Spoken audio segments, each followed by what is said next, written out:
किताब देख के गाती, भुला गई अमेरिका जाकर। 17 वर्ष हो गया।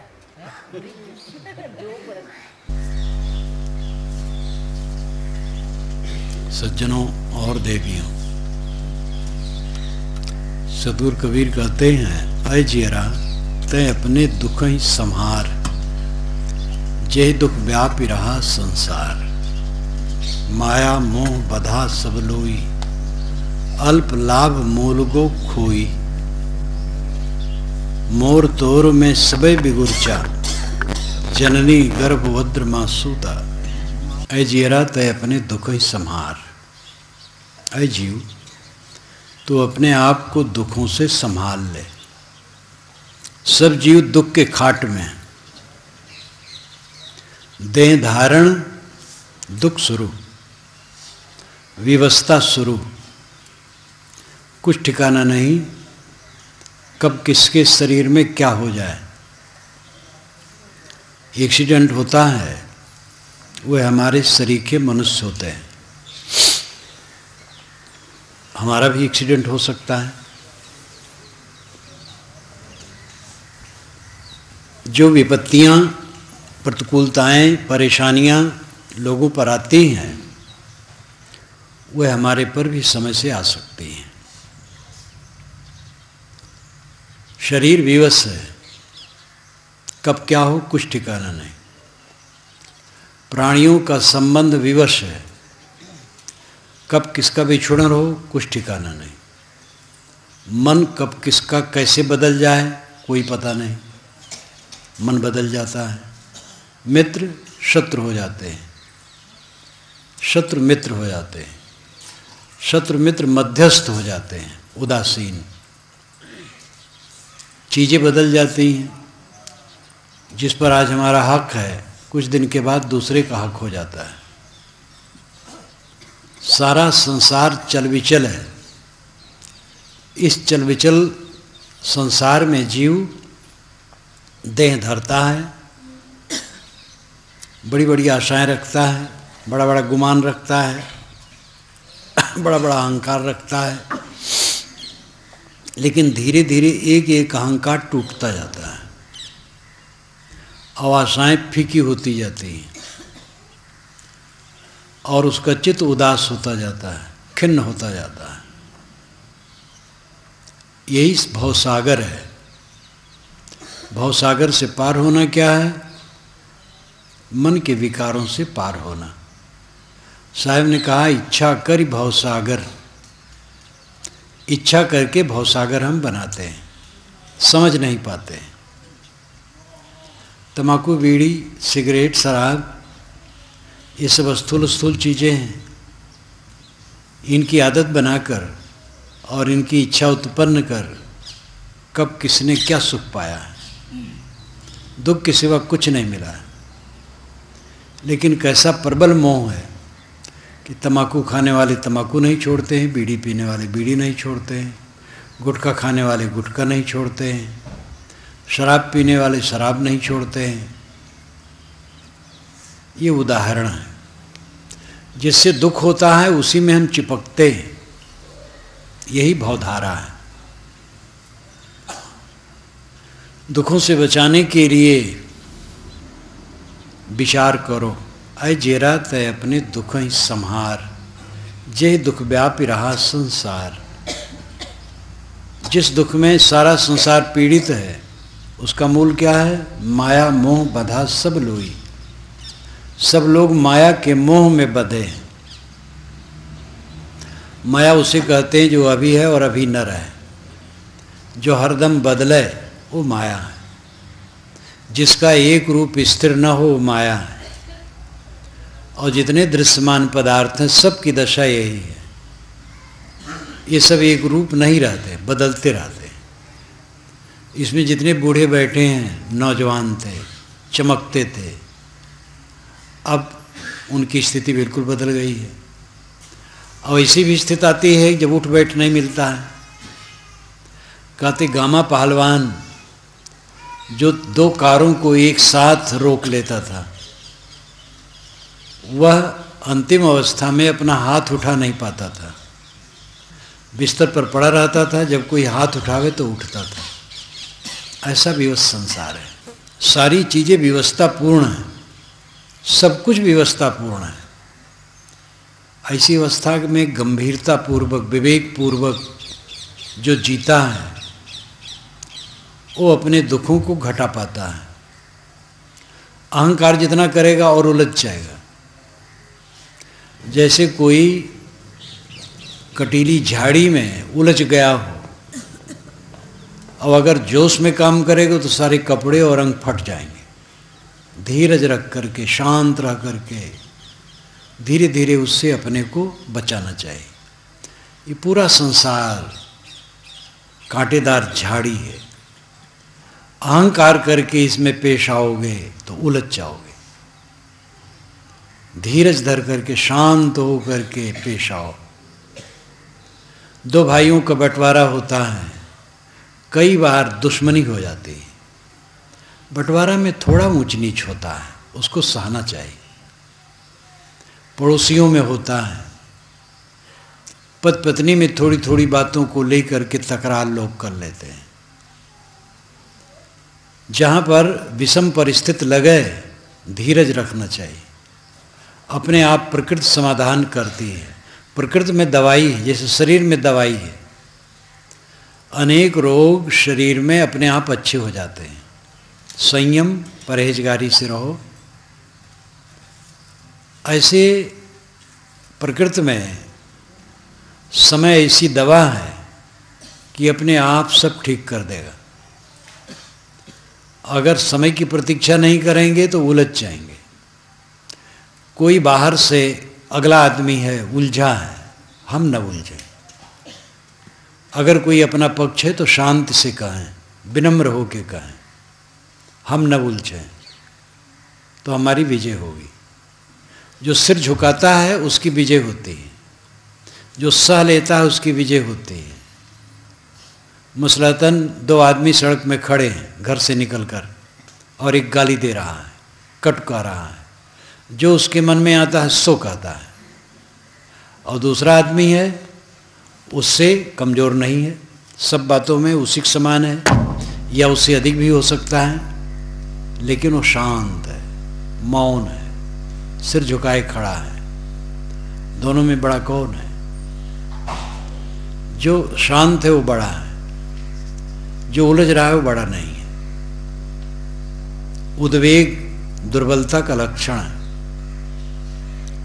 ये तो नीत्शे ने भी कहा है, जो कट्टर भौतिकवादी था, कि आदमी कमजोर होता है तलवार उठाता है, जो कमजोर नहीं होता वो तलवार नहीं उठाता है। पक्का भौतिकवादी था नीत्शे, लेकिन उसने भी ये कहा उद्वेग दुर्बलता का लक्षण है, शांत बल का लक्षण है। कोई भी इसका प्रयोग करके घर में देख ले, बहू ही है, उलझ गई है, गरम गरम कहती है, सास चुप हो जाए। ये न समझे कि मैं बड़ी हूं, मुझे और कहना चाहिए। बड़ाई कहने से नहीं है, बड़ाई गरमाने से नहीं है, बड़ाई ठंडाने में है। गरम लोहा को काटने के लिए ठंड लोहा चाहिए। अगला आदमी गर्म हो गया, हम भी गर्म हो जाए तो क्या काटेंगे? हम ठंड हो जाए, अपने आप वो कट जाएगा। दुख एक एक हम बनाते हैं। शरीर तो दुखदायी है ही है, परिवर्तनशील है और मिट करके रहेगा। लेकिन जो हमारा भवबंधन बनाता है वो मानसिक दुख है। शरीर में बुखार आ जाए तो उससे बंधन नहीं बनता है। शरीर में कैंसर हो जाए वो भी बंधन नहीं बनेगा। भयंकर रोग हो जाए वो भी बंधन नहीं बनेगा। लेकिन मन के विकार ये बंधन बनते हैं। मन के विकारों का जो दुख है वो असाध्य है। साधना ही, आध्यात्मिकता ही उसकी दवाई है, और लौकिक पदार्थों में वो असाध्य है। मानसिक उद्वेग का जो दुख है वो न तो पैसे से जाएगा, न विद्या से, न पद से, न परिवार से, न प्रतिष्ठा से, तो विवेक से ही जाएगा, त्याग से जाएगा, सहनशीलता से जाएगा, धीरज से जाएगा, विनम्र होने से जाएगा। जितना हम उलझेंगे दुख बढ़ेगा। मानसिक दुख को जीत लेना ये भवसागर से पार होना है। मानसिक दुख मन का उद्वेग, जितने उद्वेग हैं हमारे दुर्बलता के लक्षण हैं। जितना हम बलवान होते जाते हैं उद्वेग खत्म होता जाता है। उद्वेग पूरा शून्य हो गया तो पूरा बलवान हो गया।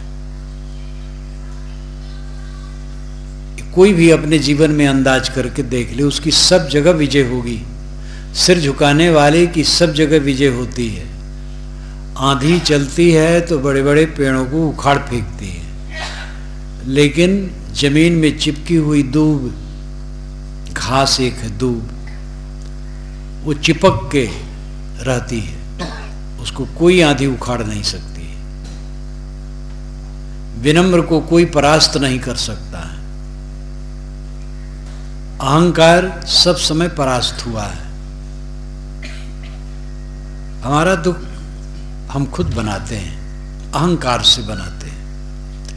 कई जगह ऐसा ऐसा दुख आया है, थोड़ी जमीन के लिए, थोड़ी चीज़ों के लिए मुकदमा चला और वर्षों चला। आधी जिंदगी बीत गई मुकदमा में, लाखों खर्च हुए, अंत में सुलह करना पड़ा। और संपत्ति थी 1500 रुपये की, और लड़ाई में आधी जिंदगी खत्म हुई।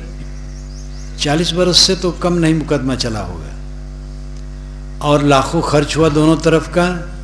अवंत में आपस में बैठ के समाधान करना हुआ। कई बार मैंने समाधान करने कहा, लेकिन वो नहीं कर पाए। ये सच्ची घटना है। पहली बार जब मैं उसके दरवाजे पर गया तो मैंने कहा, जिस जमीन के लिए विवाद है, कितनी जमीन है, कौन है?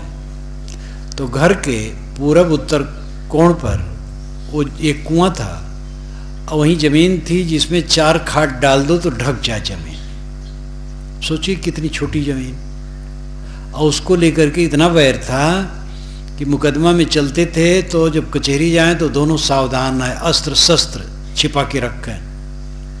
आदमी को भय सवार हो जाता निरर्थक। तो जब एक आदमी ले गया वहां मुझे, तो मैंने कहा जमीन तो बहुत छोटी है। उस जमाने में, उस समय में वो 500 रुपये से अधिक नहीं थी। मैंने कहा 500 रुपये की जमीन और तुम लोग इतना लड़ते हो? तो उसने बड़े रोब से कहा, साहब जमीन की लड़ाई नहीं है, बात की लड़ाई है। लड़ाई जमीन की नहीं है, बात की लड़ाई है। अब बात की लड़ाई में जिंदगी को नरक बना देना। बात का मतलब अहंकार। तुमसे हम कम नहीं, वो कहें तुमसे हम कम नहीं, बस खड़े हो गए। यही बात है। और इस पर मुकदमा चलने लगा। घोर दुश्मनी। रात में घर में सोते थे, बाहर नहीं, बरामदे में नहीं सो सकते। दोनों डर था, और मिथ्या डर था, लेकिन डर था। लाखों रुपए खर्च हुए। दोबारा जब एक बार मिला, मैंने कहा कि मुकदमा चल रहा है? कि हाँ साहब चल रहा है। दोबारा जब मिले तब मैंने कहा मुकदमा चल रहा है? हाँ साहब चल रहा है। जो आप कहते वही ठीक है, समाधान कर लेना चाहिए। फिर शायद पीछे समाधान किए, सारी दुर्गत उठा के समाधान किए। ये ध्यान रखो भाई भाई, पड़ोसी पड़ोसी, कुछ बात को लेके लड़ो ना। जमीन को लेके न लड़ो, मकान को लेके न लड़ो, किसी और चीज को लेके न लड़ो। संतोष करो। जो समझे हमारा दब गया है, संतोष कर ले। अगर संतोष ना हो तो पंचायत से काम कर ले। पंचायत से न निपटने वाला हो तो सरकार से काम कर ले। जो मुख्य अधिकारी है उनसे समाधान कर ले। एक थानेदार को तो मैं जानता हूँ, उनके यहाँ जो केस जाता था तुरंत वो उसके यहाँ पहुँचते थे, वो पंचायत करवाते थे। बड़े अद्भुत थे थानेदार। थानेदार प्राय चूसना चाहता है दोनों तरफ से, वैसा नहीं थे। घोड़ा का समय था, गाड़ी का समय नहीं था। थानेदार लोग घोड़ा पर बैठते थे। घोड़ा पर बैठें और पहुंच जाएं गांव में, खाट मंगवा में बैठ जाएं, दोनों पक्ष को बुलावें और समाधान कर दें। हम जैसे कमांडर रखते हैं काला काला, वैसे वो कमांडर रखते थे। और बड़े धार्मिक थे। ऊपर ऊपर धर्म वाले भी कितने होते हैं, चूसने वाले, पूजा पाठ बहुत करते, घूस लंबा लेते हैं, लेकिन उनकी ऐसी बात नहीं थी। थानेदार पंचायत करके समाधान करे, ये बड़ी बात है। थानेदार और पुलिस ज़्यादा पंचायत नहीं करते हैं, वो पीटते हैं और नोचते हैं, और न्यायी जो होते हैं न्याय भी करते हैं। तो हर जगह हीरे मोती होते हैं, वो थानेदार को मैं जानता हूँ। अंग्रेज गवर्नमेंट का ज़माना शायद चला गया था या वही ज़माना रहा हो, पूरा याद नहीं है। वो गाँव में जाके पंचायत करके समाधान करते थे। जूझब से भल बूझबो भली जीत ते हारी, डहके ते डहकाई बो तुलसी देख विचारी। ये गोस्वामी जी का वचन है। जूझे ते भल बूझबो, लड़ाई करने की अपेक्षा आपस में बैठ करके प्रेम से समाधान करना अच्छा है। जूझब से भल बूझबो भली जीत ते हारी, जीत से हार अच्छी है। जीत न चाहो, हार मान लो। जब दो आदमी विवाद करते हैं तो कहते तुमने गलती की, वो कहता तुमने गलती की। उसमें कोई वीर होगा जो कहेगा मेरी गलती सब है। ऐसा कोई स्वीकार ले तो अगला आदमी चुप हो जाएगा, कुछ नहीं कह पाएगा। अब अगर सचमुच कोई गलती की हो, बहुत बड़ी गलती की हो, और जा करके वो पूरा झुक जाए कि मैंने ये गलती की, फिर अगला आदमी कुछ नहीं कह पाएगा, फिर यही कहेगा सुधार करो। स्वीकृत बहुत बड़ी वीरता है। हारना, जूझे ते बलि जीते ते बड़े हारी भली हारी, डहके ते डहकाई वो। स्वयं ठगा जाने का अच्छा है, ठगना अच्छा नहीं है। तुलसी देख विचारी। कबीर साहब की साखी तो प्रसिद्ध है ही है। कबीर आप ठगाइए और न ठगिए कोई, आप ठगा सुख उपजे और ठगे दुख होए। साहब कहते स्वयं ठगा जाओ, दूसरे को न ठगो। स्वयं ठगा जाओगे तो सुखी रहोगे, दूसरे को ठगोगे तो दुखी रहोगे। अगर हम ठगा गए तो कोई चीज़ गई, चीज़ फिर आ जाएगी। लेकिन हमने दूसरे को ठगा तो हमारा मन मैला होगा, हम पीड़ित होंगे, संतापित होंगे।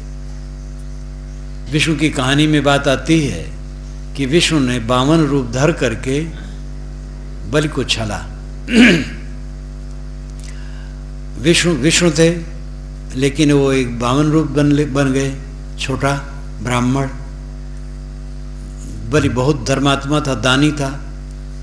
वो एक बटु ब्रह्मचारी छोटे कद का गया, कहा महाराज मुझे कुटिया बनाना है, ज़मीन चाहिए। कि कितनी ज़मीन चाहिए? कि महाराज हमें क्या है, 3 कदम दे दीजिए बस। कि नाप लो। तो कदम ऐसा बढ़ाए कि तीनों लोग नाप लिए, तो ठग लिए।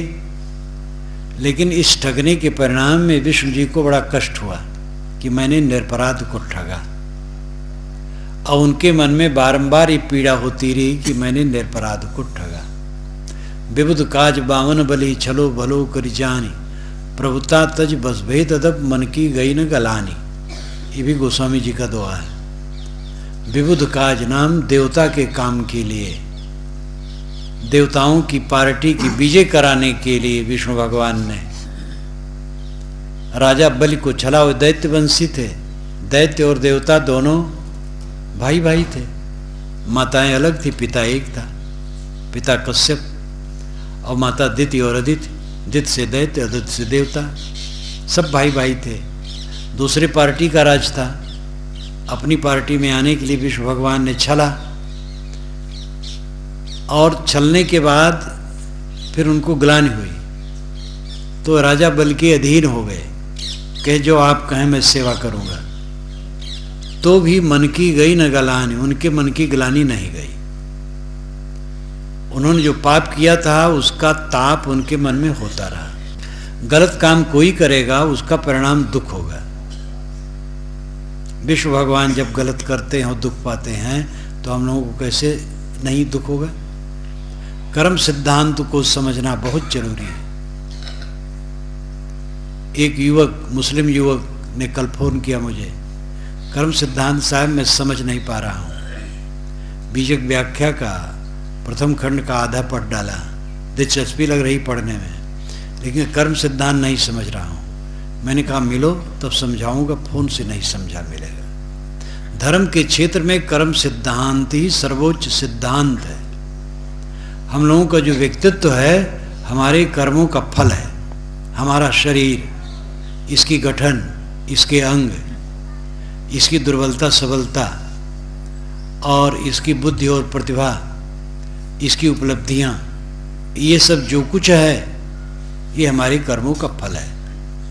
और जो कुछ आज हम करते हैं वो आज और आगे के लिए वही थाती बनती है। घर छूट जाएगा, परिवार छूट जाएगा और शरीर छूट जाएगा तब क्या रहेगा, लेकिन कर्म नहीं छूटेगा। कर्मों के संस्कार जीव के साथ में चलेंगे, वही आगे फल के कारण बनेंगे। मनुष्य इस जीवन में आया है, उसकी विशेषता अपने कर्मों को सुधार ले। मन, वाणी और इंद्रियों से कर्म होते हैं। मन से सोचना होता है, वाणी से बोलना होता है, इंद्रियों से करना होता है। जब चित्त शुद्ध होता है तब मन के विचार निर्मल होते हैं, उसमें राग, द्वेष, कलह, दुर्व्यवहार ये सब नहीं होते हैं। और वाणी में मधुरता होती है, सत्यता होती है, सरलता होती है, समता होती है। और इंद्रियों के व्यवहार भी पवित्र होते हैं। मन, वाणी और इंद्रियां ये तीन हैं। इन तीनों की पवित्रता से जो कर्म होते हैं वो मक्खन होते हैं और वही हमारे लिए सुखद होते हैं। और इनकी गंदगी से हमारे मन में विष इकट्ठा होता है और वो विष हमें जलाता है।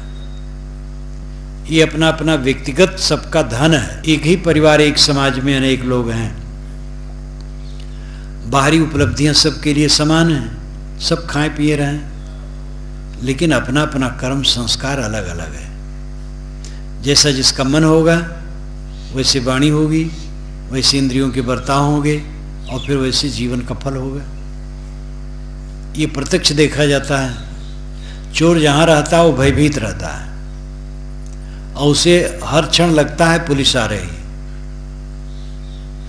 शाह जहाँ रहेगा पुलिस भी आए, कोई चिंता नहीं, पुलिस भी मित्र है। अहिंसक प्राणी जो जानवर हैं वो निर्भय रहते हैं और हिंसक प्राणी भयभीत रहते हैं। बिच्छू और सांप बिना हेतु के काटते छेदते हैं, स्वयं डर जाते हैं तब होता है, लेकिन मैंने उनसे कोई लाभ नहीं होता उन्हें। और वे सबसे भयभीत रहते हैं, छिपे रहते हैं। सिंह बड़ा जानवर है हिंसकी, वो जंगल में रहते हुए भी जंगल में नहीं निकलता है, छिपा रहता है, रात में निकलता है। तो हिंसा सदैव आदमी को भय देती है। मार डालना केवल हिंसा नहीं है, ईर्ष्या करना हिंसा है, क्रोध करना हिंसा है, लोभ मोह करना सब हिंसा है। क्योंकि दुर्व्यवहार से, दुर्वचन से और दुर्भावना से हमारा अपना पतन होता है और अपने पतन के साथ दूसरे पतन में हम सहयोगी होते हैं। जो गलत बुद्धि का है, गलत आचरण का है, गलत बर्ताव का है, वो गलत करता है। गलत करने से उसका जीवन अधोगत की तरफ जाता है और उसका प्रभाव अन्य पर भी पड़ता है। दोनों ढंग से प्रभाव पड़ता है। एक तो जिसके लिए वो दुर्व्यवहार करता है उस पर प्रभाव पड़ता है गलत। दूसरे लोग जो देखते सुनते हैं उनमें कमजोर बुद्धि वाले वैसे करने की चेष्टा करने लगते हैं। चोरों के पास बैठते बैठते चोरी करने की प्रवृत्ति बढ़ती है। पर स्त्री की चर्चा करने वाले लोगों के पास बैठने से आदमी कुमार्गी हो जाता है। झूठ में कोई डर नहीं है। झूठ क्या है, झूठ क्या है, झूठ साच कुछ नहीं है, ये अपनी मान्यता है। इस प्रकार सुनते सुनते फिर झूठ और साच के विषय में कोई विवेक नहीं रहता है। झूठ और साच का अपना अस्तित्व है। झूठ झूठ है, साँच साँच है। झूठ साँच सब बराबर कैसे है? लेकिन ऐसे सूरवीर बहुत हैं जो बताने वाले झूठ साँच कुछ नहीं, ये मान्यता है। पाप पुण्य कुछ नहीं, ये मान्यता है। पाप और पुण्य की मान्यता भी है। जैसे ईश्वर और देवता को खुश करने के लिए जानवरों को काटना ये पुण्य माना गया, ये बिल्कुल निरर्थक बात है। पुण्य और पाप की परिभाषा बड़ी सरल है। अपने मनेंद्रियों को चंचल करना और दूसरों को कष्ट देना ये पाप है। अपने मनेंद्रियों को शांत रखना और दूसरों को सुविधा देना ये पुण्य है। ये सार्वभौमिक पुण्य और पाप की परिभाषा है। तो पाप पुण्य कुछ नहीं है ऐसी बात नहीं है, धर्म धर्म कुछ नहीं है ऐसी बात नहीं है। मर जाने के बाद कौन देखा है? देखा तो नहीं है, लेकिन भोगना पड़ेगा। हम लोग नहीं थे तो कहाँ से आ गए? ये विज्ञान कहता है जो वस्तु है वही रहती है, जो नहीं है उपस्थित नहीं होती है, और जो है वो मिटती नहीं है, केवल रूप बदलता है। हम लोग नहीं थे तो कहाँ से आ गए, और हैं तो कहाँ चले जाएंगे, रहेंगे। आपका होना आज ही नहीं, पहले भी था। जितने लोग यहाँ बैठे हैं कल भी थे, परसों भी थे, 10 वर्ष पहले भी थे, और इसी प्रकार जन्म के पहले भी थे। और शरीर नहीं रहेगा तब भी रहेंगे। कोई मौलिक वस्तु मिटती नहीं है, संयोग मिटता है, संबंध मिटता है, समूह बिखर जाता है, मूल तत्व नष्ट नहीं होता है। ये आत्माएं नित्य हैं और जड़ तत्व भी नित्य है। आत्मा जो कर्म करता है उसका फल उसे मिलता है। ये नजरों नजर है। भौतिकवादी भी मानते हैं, आमने सामने तो मानते हैं कर्मों का परिणाम, जन्मांतर में नहीं मानते हैं। लेकिन वो जन्मांतर के तत्व को समझे तो उसको भी मानना पड़ेगा। जन्मांतर यानी पुनर्जन्म। पुनर्जन्म केवल विश्वास नहीं है, ये विवेक की बात है। इतना बड़ा शरीर कैसे पैदा हो गया?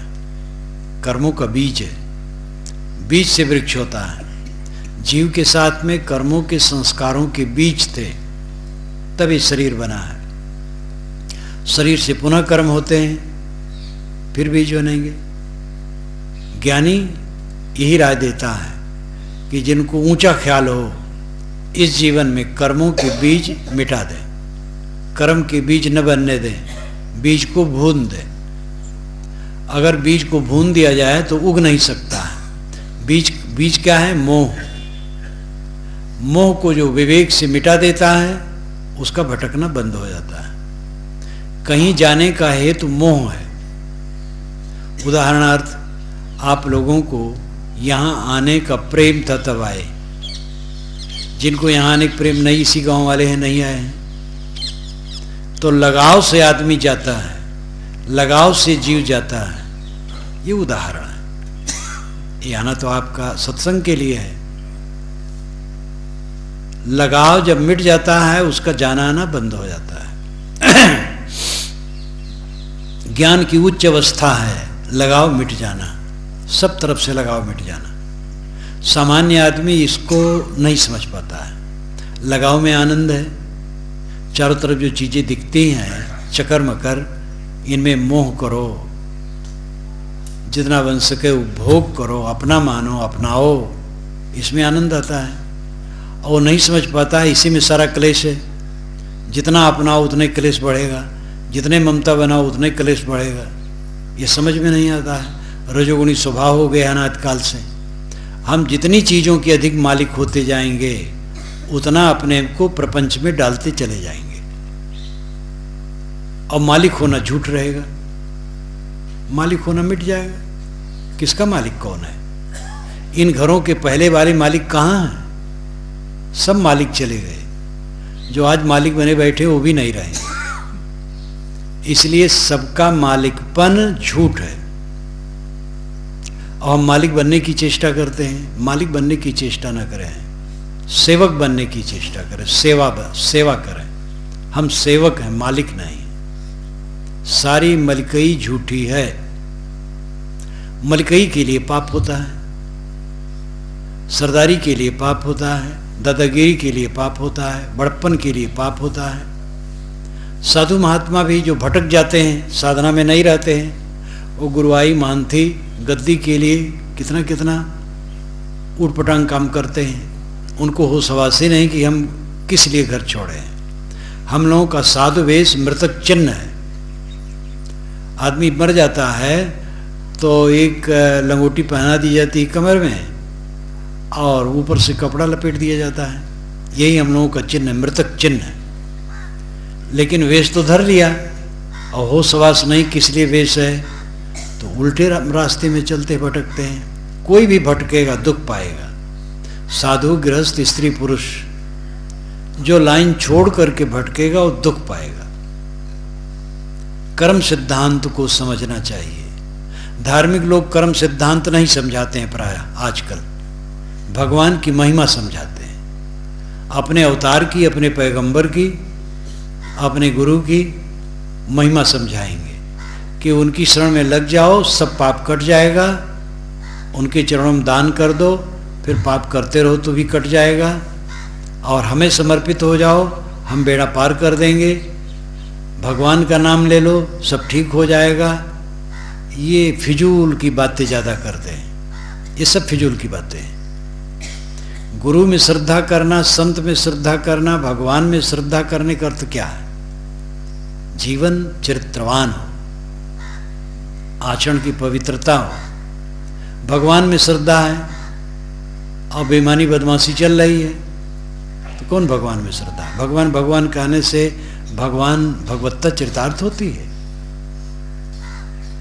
सभी धार्मिक क्रियाकलापों का परिणाम होना चाहिए जीवन की पवित्रता। जीवन हमारा अपवित्र है तो उसका परिणाम हमें भोगना पड़ेगा, चाहे जो वेश धरें और चाहे जितना ज्ञान का है, कुछ काम नहीं देगा। कर्म सुधार पर जोर दो, कर्म सुधारो।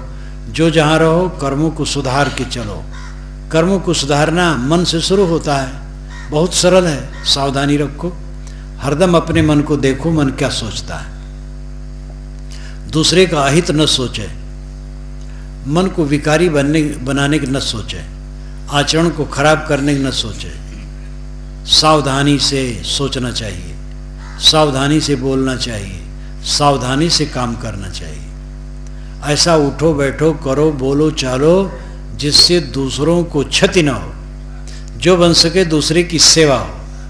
मन सदैव कोमल रखो, पवित्र रखो, पूर्ण अहिंसा की भावना, दुख न देने की भावना, ये पूरी विनम्रता और निष्कामता में सदती। और जितना इसको साधोगे कर्म अपने आप शुद्ध होते चले जाएंगे। जैसे ऑटोमेटिक यंत्र चलते हैं तो कई उसमें प्रोसेस होते हैं, काम के क्रम होते हैं, और वो अपने आप यहाँ से कुछ हुआ, वहाँ से कुछ हुआ, वहाँ से कुछ हुआ। जैसे रंग ही छपना, 7 रंग एक ही मशीन में छपता चला गया, तो क्रम होता है उसका, होता चला जाता है। इसी प्रकार केवल मन शुद्ध करने से सब होता चला जाएगा। मन के शुद्ध होने पर वाणी शुद्ध होगी, वाणी शुद्ध होने पर कर्म शुद्ध होंगे, और मन वाणी कर्म शुद्ध होने पर पूरा जीवन शुद्ध होगा। पूरा जीवन शुद्धि यही कर्मों का सुधार है। और आँख जब ढपेगी तो यही साथ चलेगा, बाकी तो सब यही रहेगा। मालिक तो यहाँ अरबों लोग बने और सब चले गए। जो इस मिट्टी के मालिक बने मिट्टी में चले गए।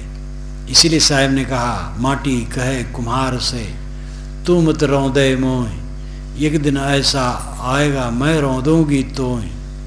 कुम्हार मिट्टी में पानी डाल करके पैर से गूंद रहा था उसको, तो मिट्टी चिल्लाई, अय कुम्हार तू मुझे क्या गूंदता है, एक दिन ऐसा आएगा मैं तेरे को गूंदूंगी। लकड़ी कहे लुहार से तू मत जा रहे मोह, एक दिन ऐसा होएगा मैं जा रहूंगी तो लकड़ी और मिट्टी ये चेतन नहीं जो कहा है, ये बात समझाने का तरीका है। जो धरती के मालिक बनते वो धरती में समा जाते हैं, और यही अंतिम गति है। सारी उपलब्धियों का अंत है, सारी उन्नतियों का पतन है। इस बात को जो नज़र में रखता है वो पाप नहीं करता है, और इसको जो नज़र में नहीं रखता है वो पाप करता है। केवल धन धन देखता है, यश कीर्ति देखता है, वो पाप करता है। दूसरे पक्ष को नहीं देखता है कि इसका पतन है, इसका वियोग है, ये रहने वाला नहीं है, इसलिए उल्टा सीधा करता है। और उस समय उसको होश होता है जब वो कुछ करने लायक नहीं रहता है, सब प्रकार से जब विवश हो जाता है और कर्मों का परिणाम उसके ऊपर गूंजने लगता है, तब वो रोता है और अंतिम में असहाय अवस्था आ जाती है और दुख में ही शरीर छूट जाता है।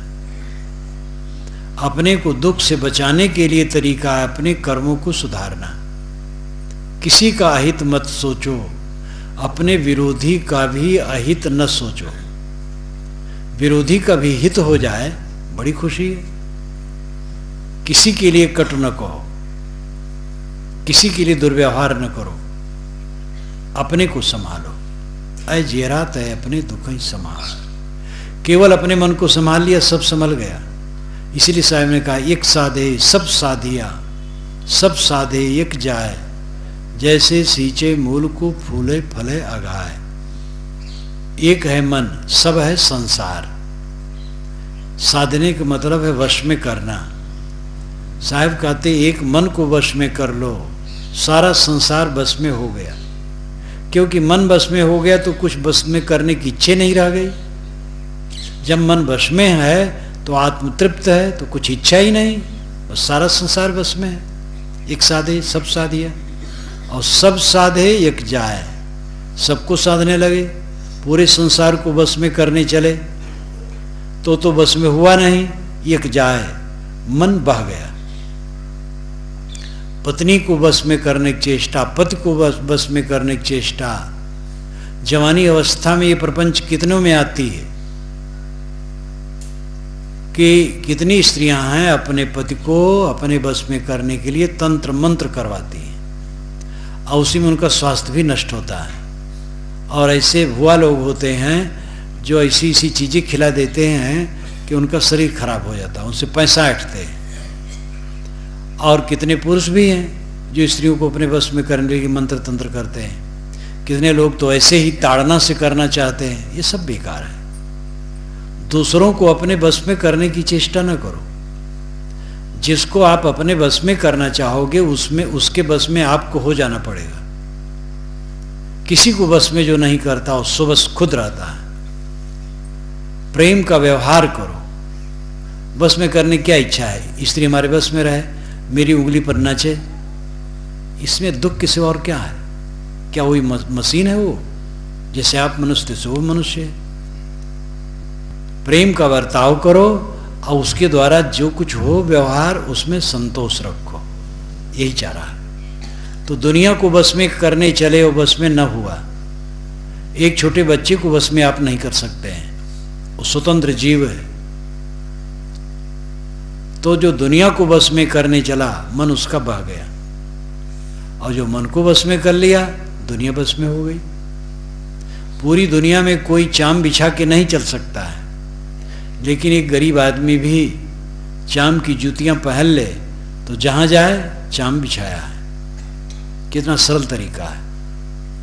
लड़कर झगड़कर सबके ऊपर अधिकार जमा कर हल्ला करके हम सुखी नहीं हो सकते। हार कर, थक कर, सिर झुकाकर, शांत रहकर, निर्माण और निष्काम रहकर हम विश्व विजयी होते हैं, परम सुखी होते हैं। और आज सुखी हैं और आगे भी सुखी होते हैं। केवल इतने नहीं देखना चाहिए जो हमें दिखाई देता है इतने सच है, इसके आगे भी है। ये तो बहुत थोड़ा है, आजकल में झट से छूट जाएगा। आगे जाना है, वहाँ के लिए हम क्या करते हैं? एकदम स्थूल बुद्धि जो दिखाई देती है चीज सामने, बस इतने सच माना जाता है। आज और आगे के लिए सुपथ है अपने को संभालना। सदैव अपने को संभालो। मन खराब न करो, वाणी खराब न करो, कर्म खराब न करो, खान पान खराब न करो, व्यवहार खराब न करो, ये सब पवित्र करो। एक एक कर्म की पवित्रता का परिणाम होगा जीवन में मक्खन। यह मन तो निर्मल भया जैसे गंगा नीर, पीछे पीछे हर फिरें कहें कबीर कबीर। जब मन निर्मल हो गया तो पीछे पीछे भगवान घूमते हैं कि मैं क्या सेवा करूं। भगवान और शैतान दोनों में से कोई पीछे घूमेगा। हम खराब काम करेंगे तो पीछे पीछे शैतान घूमेगा, अच्छा काम करेंगे तो पीछे पीछे भगवान घूमेगा। भगवान शैतान क्या है? हमारे संस्कार जो हम करते हैं उसके परिणाम में हमारे मन में संस्कार बनते हैं, यादगिरियां स्मृतियां आती हैं, खराब और अच्छी। खराब मन है, खराब वाणी है, खराब कर्म है तो खराब संस्कार मन में आएंगे, वही शैतान बन के घूमेंगे। अच्छे मनवाणी कर्मों का व्यवहार है तो भगवान बन करके संस्कार हमारे सामने आएगा और पीछे पीछे हमें आनंद देगा। सब अपने ऊपर है। ये विश्वास करना चाहिए कि हमें कोई दूसरा चलाता नहीं है। कहते हैं भगवान जैसा जिससे जो करवाना चाहता है करवाता है, हम लोग कठपुतली हैं। अगर ऐसा है तो दुनिया में जितने दुष्कर्म होते वो सब भगवान ही करवाता होगा। अच्छा करवाता मानो ठीक है, लेकिन दुष्कर्म वही करवाता है। आदमी तो एकदम निरर्थक है, जो कुछ है ईश्वर सब करवाता है, हम कठपुतली वही चलाता है। ये भावुकता है। सब कुछ वही, उसकी इच्छा के बिना तृण भी नहीं हिलता है। कैसे कैसे ठोस वचन कहे जाते हैं और ये लगता है बड़ी भक्ति की बात है, लेकिन ऐसा कुछ नहीं। अगर उसकी इच्छा के बिना तृण नहीं हिलता है तो बंबई में इतना कष्ट हुआ अभी कुछ दिन पहले, वही करवाया है सब। 2 वर्ष पूर्व बंबई में विस्फोट हुआ था, वो भी वही करवाया था। और उतने थोड़े हैं, गांव गांव घर घर शहर शहर जितने दुराचार होते हैं वो सब भी वही करवाता होगा। तो इसका क्या समाधान है? तथ्य यह है कि मनुष्य से कोई कुछ नहीं करवाता है, न कोई भगवान करवाता है, न कोई शैतान करवाता है। जैसी उसकी समझ होती है वैसा वो करता है। इसलिए समझ सुधारना जरूरी है। जब आप अपने को अपने कदमों पर खड़ा हुआ देखेंगे तब अपने को सुधार सकेंगे। अगर ईश्वर के बिना तृण भी नहीं हिलता है तब तो आप निकम्मे हैं। फिर ये सत्संग की भी क्या जरूरत है? आप सुधर नहीं सकते क्योंकि आप बिगड़े भी नहीं हैं। अगर आपने चोरी की है तो ईश्वर ने चोरी करवाई है, आप क्या करें? आप निर्दोष हैं। क्या ये समाधान है कोई? हर जीव स्वतंत्र करता है, उसके ऊपर कोई ईश्वर और शैतान करवाने वाला नहीं। इसलिए अपने कर्मों को संभालो। धार्मिकों ने बहुत गलत गलत सूचनाएं दी हैं। कहते हैं हम धार्मिक हैं, महात्मा हैं, पंडित हैं, मौलवी हैं, पादरी हैं, लेकिन इन लोगों में अनेकों ने गलत गलत सूचनाएं काफी दी हैं। जो कुछ करवाता है ईश्वर करवाता है। जब उनसे पूछा जाए गलत कर्म कैसे होते तो कहते इसके लिए उत्तर देने का हमारे में नियम नहीं है। तो नियम कहाँ? उत्तर है ही नहीं। एक मौलवी ने कहा कि जो कुछ करवाता है ईश्वर करवाता है। तो हम कहे जो दुनिया में गलत काम होते हैं, कहे इसका उत्तर देने का हमारे यहाँ नियम नहीं है। हम कहे नियम उत्तर है ही नहीं तो नियम कहाँ से बना हुआ? तो ये भावुकता की बातें हैं। सब जीव स्वतंत्र हैं कर्मों के करने में, लेकिन कर लेने के बाद स्वतंत्र नहीं है, फिर फल पाएंगे। आप भोजन करने बैठे, संतुलित भोजन करें या ज्यादा करें आपका विचार। आप स्वतंत्र हैं, संतुलित कर सकते हो, डट के खा सकते गले तक, लेकिन खाने के बाद परिणाम भोगना पड़ेगा, फिर जाएगा नहीं।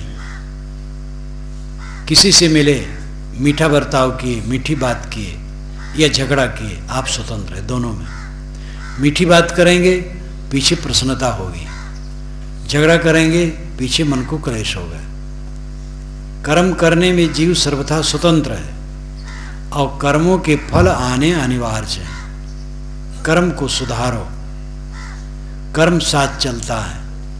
ये विश्वास नहीं है, तथ्य है। विश्वास तो सब पर करना पड़ता है। बिना विश्वास के तो सामने की चीज में श्रद्धा नहीं होती है, तो विश्वास तो ठीक है, लेकिन ये केवल विश्वास नहीं है, ये वास्तविकता है। जो हम करेंगे वही भरेंगे, इसलिए कर्मों का सुधार करना चाहिए। साहब बहुत करुणापूर्वक कहते हैं, अय जियराते अपने दुख ही संहार। अय जीव, तू अपने आप को दुख से बचा, तूने ही दुख बनाया है।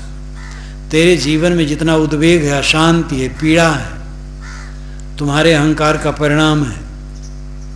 अपने अहंकार को समझो, उसको मिटाओ, शीतल बनो, शांत बनो। अगर आध्यात्मिक उन्नति आदमी कर ले तो व्यवहार अपने आप सुधर जाएगा। जिसका मन शांत होगा, निर्मानी होगा, निष्कामी होगा, व्यवहार में उलझेगा नहीं। कम हुआ, ज़्यादा हुआ, ऊंच हुआ, नीच हुआ, कोई मीठा कहा, कोई कटु कहा, सब कुछ सालेगा और वो सब जगह विजयी रहेगा। और जो झगड़ालू होगा हर जगह हारेगा। झगड़ालू आदमी उद्वेगित होगा, अशांत होगा, पीड़ित होगा, यही हार है। और जो निर्मानी है, निष्कामी है, हर जगह शीतल रहेगा, यही विजय है। अपने आप को दुखों से बचाओ। शारीरिक दुख आ जाता है तो ज्ञानी को भी आ जाता है, कोई उसकी चिंता नहीं। मानसिक दुख, मनोविकार जनित दुख, जैसे चल रहे थे वो ठोकर लग गई, पैर में दुखावा हो गया, ये शारीरिक दुख है। लेकिन हमारा मन ईर्ष्या में जल रहा है, ये मानसिक दुख है। ईर्ष्या में जलना ये पाप है। पैर में ठोकर लग गई, अच्छी हो जाएगी वो। लेकिन जो मन की ईर्ष्या है बिना विवेक के नहीं मिटेगी। ऐसे और जितने मानसिक विकार हैं ये भवबंधन है और यही भवसागर है, यही दुख है। अपने अपने मन को पवित्र रखो, वाणी को पवित्र रखो, कर्मों को पवित्र रखो, पूरे जीवन को पवित्र बनाओ, अपने कर्म को सुधार के चलो। आज दिखते हैं पति पत्नी, पिता पुत्र, भाई भाई, सगे संबंधी, लेकिन एक एक करके अकेले अकेले उठ उठ के सब जा रहे हैं। उस समय केवल अपने कर्मों की गठरी साथ चलेगी और सब जहाँ का तहाँ रह गई हैं। तन पिजरा नहीं है, काम पंछी उड़ गए हैं। इस पर ध्यान दे। मैं अपनी वाणी को विराम देता हूँ।